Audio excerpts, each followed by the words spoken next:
Hello दोस्तों, तो कैसे हैं आप सब लोग। चलिए भाई, आज बात करेंगे कि यार क्या डिफरेंस है। बड़े सारे बच्चे कहते हैं सर अपने को ना ऐसा कंपनी सेक्रेटरी बनना है जिसको बहुत पैसे मिलते हैं। भाई देखो, बहुत सारी तरीके से आपको जॉब्स ऑफर होती हैं फर्म्स में, ऑर्गेनाइजेशंस में, भाई कंपनीज में, लिस्टेड कंपनी में, पब्लिक कंपनी में, प्राइवेट कंपनी में, इंटरमीडियरी के पास, मर्चेंट बैंकर्स के पास। कह रहे सर बहुत सारी जगहें तो सरकारी भी होती हैं जहां जॉब्स मिलती हैं। हाँ, अब एक बात बताओ सर, डिफरेंस क्या है। मैं ऐसा क्या कर दूं, मैं ऐसा क्या बदलाव ले आऊं अभी से कि मेरे को सर एक हाई पेइंग जॉब मिलनी चाहिए, मतलब पैसा ही पैसा हो जाए अपने पास। तो हाँ, तो देखो कुछ ऐसी चीजें, कुछ ऐसे स्किल्स जो एक कंपनी सेक्रेटरी में होते हैं जिससे वो डिफरेंस क्रिएट होता है कि बाकी सब लोग कहीं ना कहीं, मैं कहता हूं एक एवरेज पे आउट पे हैं, और कुछ लोग हैं जिनको स्टार्ट ही मिल रहा है भाई साहब शानदार 18 लाख 20 लाख। ऐसा सही में होता है क्या? हमने तो कम सुना है। कोई बात नहीं, तुम इंस्टीट्यूट की वेबसाइट देखो, वहीं पर पता चलेगा। नहीं तो स्टे ट्यून्ड रहो, यहीं पर आकर मैं फिर से बताऊंगा जब कैंपस प्लेसमेंट होगी, और फिर से बताऊंगा कि किसको कितने की नौकरी मिली। चलिए भाई, अब बात करते हैं कि बच्चों ऐसा क्या है, ऐसा क्या डिफरेंस है जिससे आपकी जॉब अच्छे स्केल पर पहुंच जाती है, या फिर मैं कहता हूं एक एवरेज पे आउट तक रह जाती है। सबसे पहली रिक्वायरमेंट जो हमारी है that is knowledge, knowledge, knowledge and knowledge. अगर आप एक डॉक्टर हो और आपको कुछ नहीं पता कौन से मरीज को कब क्या दवाई देनी है, तो क्या फायदा दोस्त। अपने पास बुकिश नॉलेज नहीं चाहिए।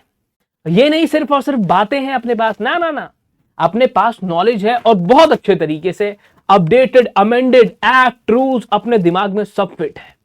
क्या सर? अच्छा, मतलब नॉलेज में बिल्कुल नो कंजूसी, वरना क्या होने वाला है, हो सकता है यहां कुछ चैप्टर अपन छोड़ दें और आगे चल के पता चले इंटरव्यू में वही चैप्टर पूछ लिए गए, तो क्या होगा? फिर वो 3 इडियट्स वाला डायलॉग याद आएगा, पर यहां बोल नहीं सकता हूं मैं। अगली बात पे आते हैं। कह रहा सर चलो ये तो समझ में आया, अगला आता है एनालिटिकल स्किल्स। ये तो हमने कुछ नया नहीं है सर, ये तो हम ऑलरेडी करते हैं। कैसे? क्वेश्चंस प्रैक्टिस करते हो मेरे साथ? हाँ, क्वेश्चन को देखा, एनालाइज किया, फिर देखा इसमें क्या लिखना है, क्या करना है। Yes, being a company secretary बहुत सारी सिचुएशंस ऐसे सामने आती हैं जिनके साथ डील करना होता है। जैसे कि आपको पता चलता है बहुत सारी जगहों पे आप पढ़ते हो कंपाउंडिंग ऑफ ऑफेंसेस। हाँ, कंपाउंडिंग होगी, नहीं होगी, क्या होगी, कैसे होगी, हो सकती है, नहीं हो सकती है।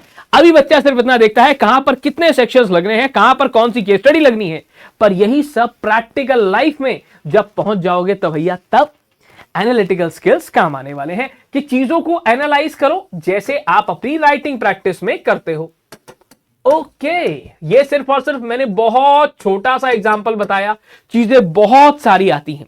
उसके बाद आता है कम्युनिकेशन, क्योंकि अब सर मैं कंपनी सेक्रेटरी बनूंगा तो मुझे आगे चल के बहुत सारे लोग, पूरी एनुअल जनरल मीटिंग, पूरी board meeting, committee meeting, sir audit committee meeting, nomination remuneration committee meeting, stakeholder relationship meeting, board meeting, पता नहीं कितनी मीटिंग में बैठना है। और वहां क्या करूंगा? चुपचाप बैठ रहूंगा? नहीं भैया नहीं, चुप नहीं रह सकते, तुम्हारे को वो पूरी मीटिंग ऑर्गेनाइज करनी है।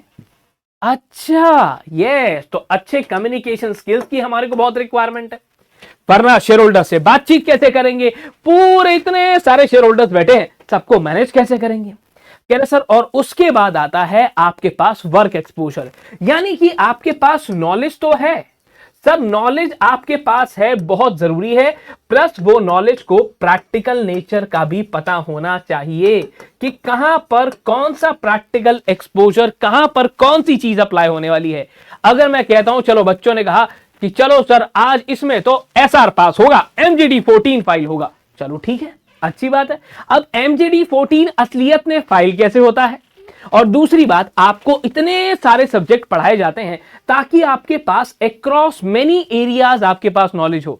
सिर्फ ये नहीं कि मेरे को, मैं कंपनी सेक्रेटरी हूं तो सर मेरे को सिर्फ कंपनी लॉ आता है, नहीं, मुझे कंपनी लॉ भी आता है, मुझे जेआईजीएल भी आता है, मुझे ईसीआईपीएल भी आता है, मुझे कैपिटल मार्केट भी आता है, मुझे टैक्सेशन भी आता है, और हां सेटिंग अप बिजनेस एंटिटीज भी तो आता है।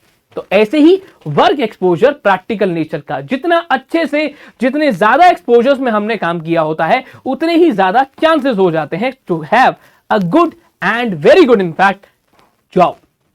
तो ऐसे ही मजेदार वीडियोस के लिए स्टे ट्यून्ड @CS वाला। फिर भी अगर मन में कोई क्वेश्चन है तो कमेंट करो, वील आंसर। तब तक के लिए bye bye and stay tuned @CS वाला।